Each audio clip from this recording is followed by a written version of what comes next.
নমস্কার, আমি ইন্দ্রাণী। আবার একটি নতুন ব্লগে আপনাদেরকে সকলকে স্বাগত জানাই। আর এই যে আমি সকালবেলায় চা খেয়ে স্নান করে পুজো টুজো করে আর সেদিন বেরিয়েছিলাম, যে সেই দিনকে আবার বাঁধাকপি কিনে নিয়ে এসেছিলাম, সেটাই একটু রয়ে গিয়েছিলো, আজকে করে নেব। আর আজকে রবিবার, আজকে একটু তাড়া আছে, কেননা আমার বর খেয়ে বেরোবে। আজকে রবিবারে ডক্টর আসে, ওনার কাছে প্র্যাকটিস করে, তাই জন্য ওখানে যাবে।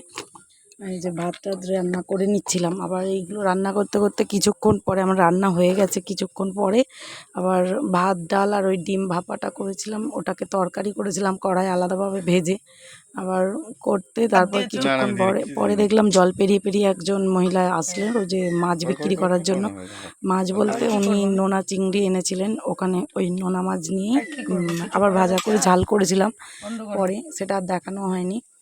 আর আমার যদি ভিডিওটা ভালো লেগে থাকে আপনাদের, অবশ্যই লাইক কমেন্ট শেয়ার সাবস্ক্রাইব করে পাশে থাকবেন আর ভিডিওটা দেখার অনুরোধ করছি।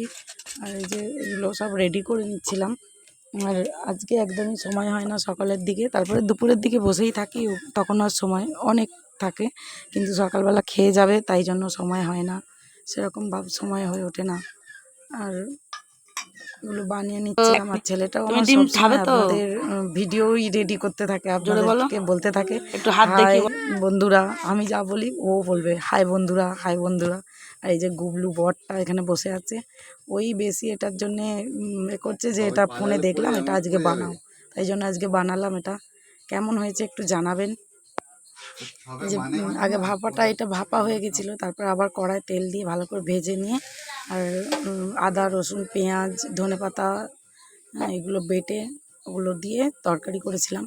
ভাতও হয়ে গেছে, তাড়াতাড়ি করছিলাম খুব, আর ভাতটাও হয়ে গেছে। আর এই যে কড়াই এগুলো দিয়ে ভেজে নিচ্ছিলাম,